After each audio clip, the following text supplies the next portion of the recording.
sama yang lain. Awalnya ku cuma cobain, tapi ku ketagihan. Ku bilang amin, sampai ke pelaminan.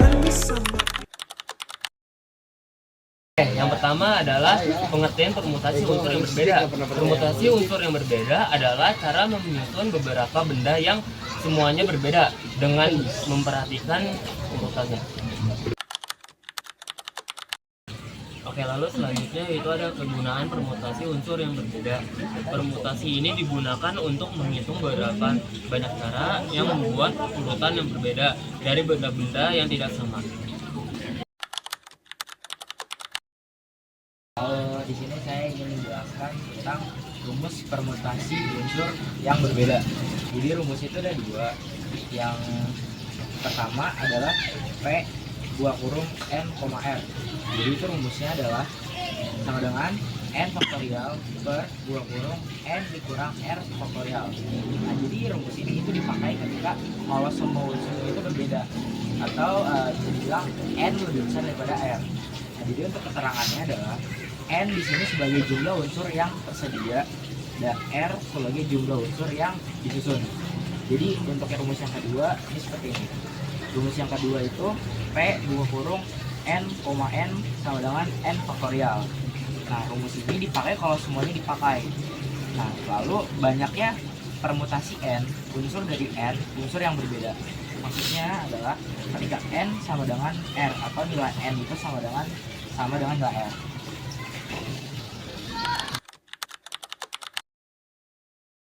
Nah, jadi ini contoh soal yang pertama buat rumus yang pertama. Jadi soalnya itu adalah tentukan banyaknya susunan 4 huruf berbeda yang dapat diperoleh dari kata mentari. Nah, sebelum kita jawab soal ini, kita harus tahu dulu nilai N sama nilai R itu berapa. Nah, nilai N itu kan tadi adalah jumlah yang tersedia. Dan di sini jumlah yang tersedia itu ada kata mentari. Mentarinya terdiri dari 7 huruf. Berarti N-nya adalah 7. Terus R itu kan tadi adalah jumlah yang disusun.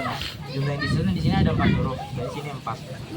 Nah, karena di sini N sama R itu berbeda, di mana N lebih besar daripada R, berarti kita menggunakan rumus yang pertama. Rumus yang pertama itu adalah N, R sama dengan N faktorial per N dikurang R faktorial. Jadi rumusnya seperti ini. Nah, N-nya tinggal dimasukin 7 faktorial. N tinggal dimasukin 7 dikurang 4 faktorial. 7 faktorial per 7 dikurang 4 kan hasilnya 3 faktorial. Jadi faktorial itu adalah perkalian mundur. Jadi setiap perkalian yang dikalikan angkanya mundur. Jadi sini ada 7 dikali 6 dikali 5 dikali 4 dikali 3 per 3 faktorial.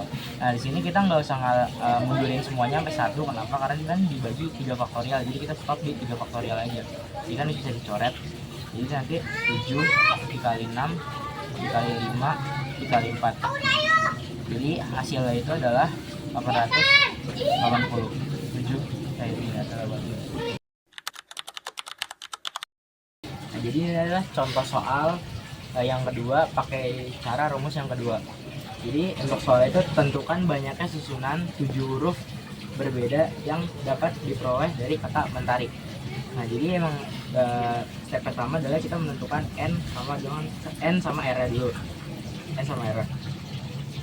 Jadi kan kata mentari itu ada 7. N-nya juga di sini disuruh susun 7 huruf.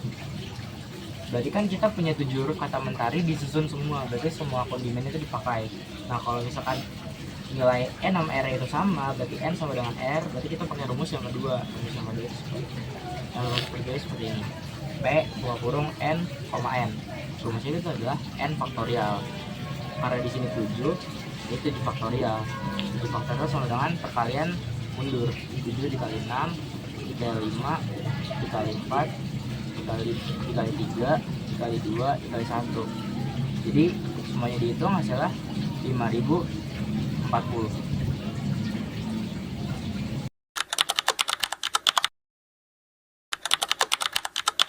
Oke, kita lanjut latihan soal. Nah, latihan soal yang pertama itu soalnya dari 10 calon anggota OSIS akan dipilih 3 orang untuk dijadikan ketua, wakil, dan sekretaris.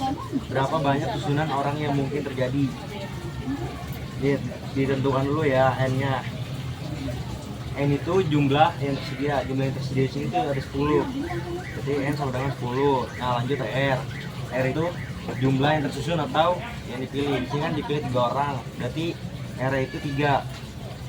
Nah, rumusnya itu kayak buka kurung N, R sama dengan N faktorial per buka kurung R dikurang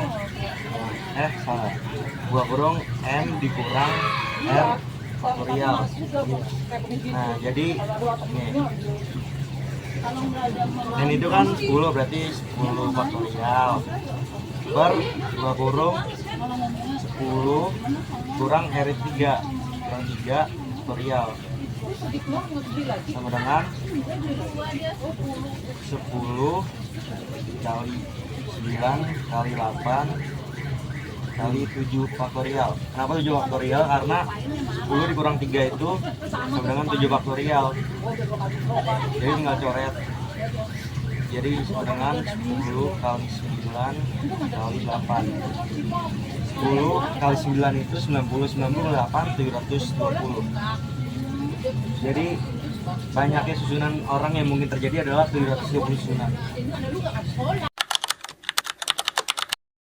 Oke, jadi di sini ada latihan soal yang kedua. Soal itu adalah ada 4 mobil berbeda yang akan diparkir berjajar di 4 tempat parkir kosong. Berapa banyak kemungkinan cara mobil-mobil tersebut bisa diparkir? Ini karena R-nya sama dengan N, jadi kita pakai cara yang kedua, yaitu P dalam kurung N, N sama dengan N faktorial sama dengan 4 faktorial. 4 faktorial itu 4 kali 3 4 kali 3 kali 2 sama dengan 24.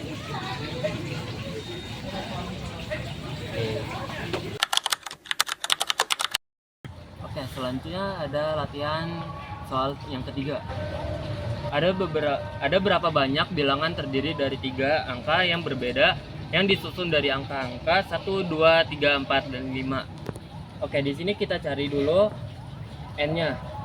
N-nya adalah angka yang tersedia, yaitu adalah 5. Maka kita tulis N sama dengan 5. Lalu kita cari R-nya. R-nya yaitu adalah angka yang tersusun, yaitu adalah 3. Berarti kita tulis R sama dengan 3. Lalu karena N-nya itu lebih besar daripada R, maka kita pakai rumus yang pertama, yaitu adalah P N R sama dengan N faktorial tutup kurung N kurang R tutup kurung faktorial. Kita masukkan dulu angkanya, yaitu adalah N-nya itu adalah 5 faktorial sama dengan buka kurung 5 dikurang R-nya itu adalah 3. Lalu kita jumlahkan, itu adalah 5